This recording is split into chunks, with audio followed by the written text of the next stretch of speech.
ቭላዲሚር ፑቲን ከኬጂቢ ሰላይነት እስከ ረዥም የፕሬዝዳንትነት ዘመን። ፑቲን ማን ናቸው?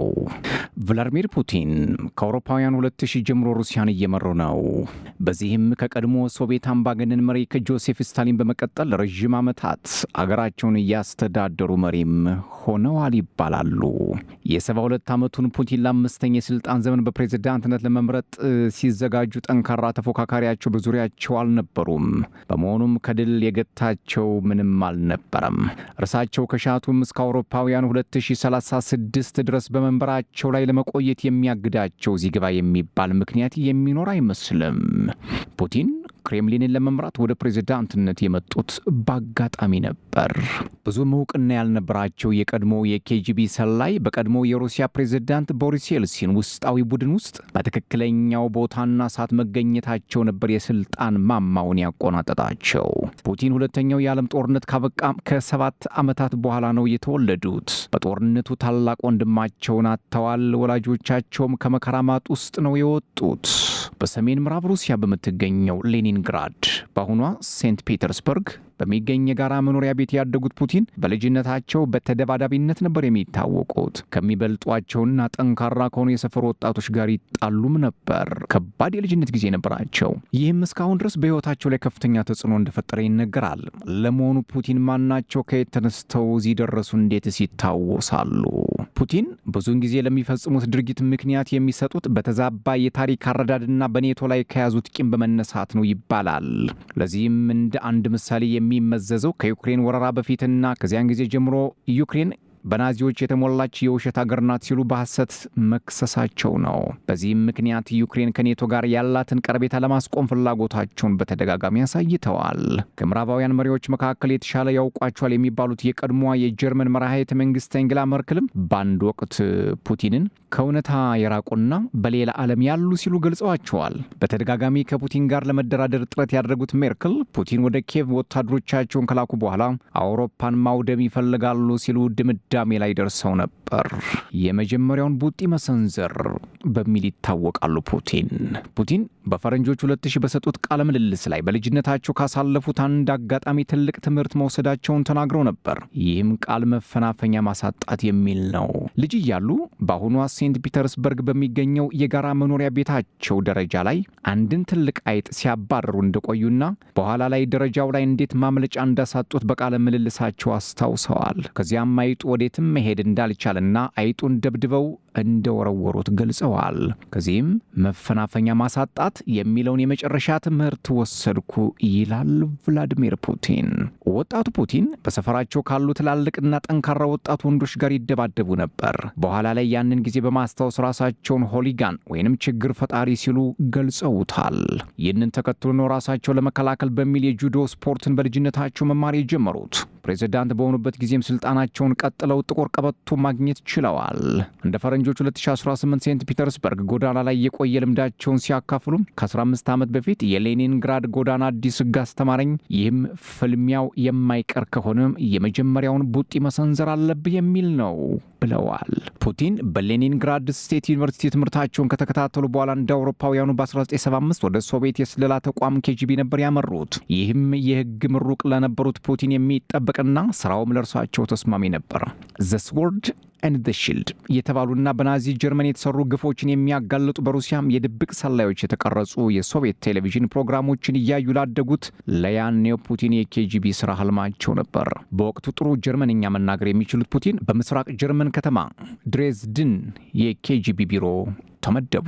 በፈረንጆቹ 1989 ኮሚኒስቷ ሶቪየት ስትፈራርስ ያዩትም እዚያ ሳሉ ነበር። ከኬጂቢ ቢሮ ካለው መንገድ ባሻገር የሚገኘውን የምስራቅ ጀርመን የሚስጥር ፖሊስ ጽሕፈት ቤት በቁጣ የተሰባሰቡ ሰዎች ሲወሩት ተመለከቱ። የተወሰኑ ቡድኖች ደግሞ ወደ እርሳቸው ህንፃ እየቀረቡ ሲመጡ ገለል እንዲሉ አስጠነቅቋቸው።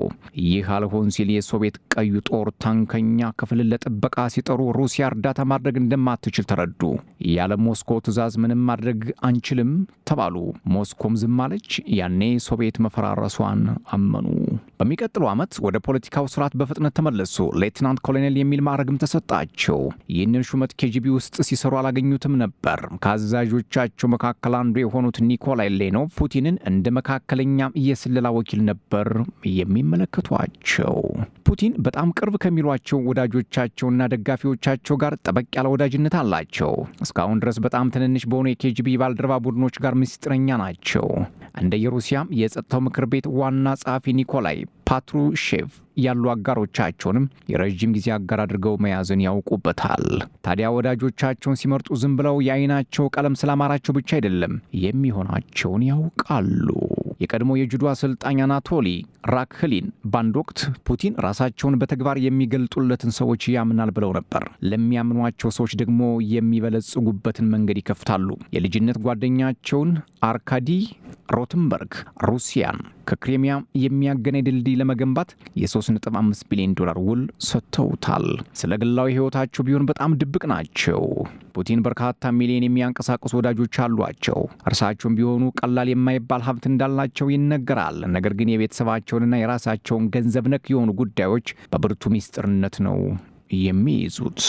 ከባለቤታቸው ሉድሜላ ጋር ከ30 ዓመታት ትዳር በኋላ በ2013 ተፋተዋል። ሉድሜላ በአንድ ወቅት በሥራ ፍቅር የሰከረ ሰው ስትል ፑቲንን ገልጻቸው ነበር። ከባለቤታቸው 2 ሴት ልጆችን አፈርተዋል።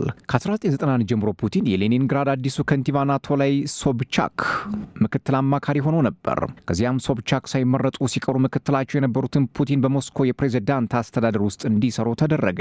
በዚህ ጊዜ ቦሪስ ኤልሲን አስተዳደር እያከተመ የፑቲን ደግሞ እየጎመራ ነበር።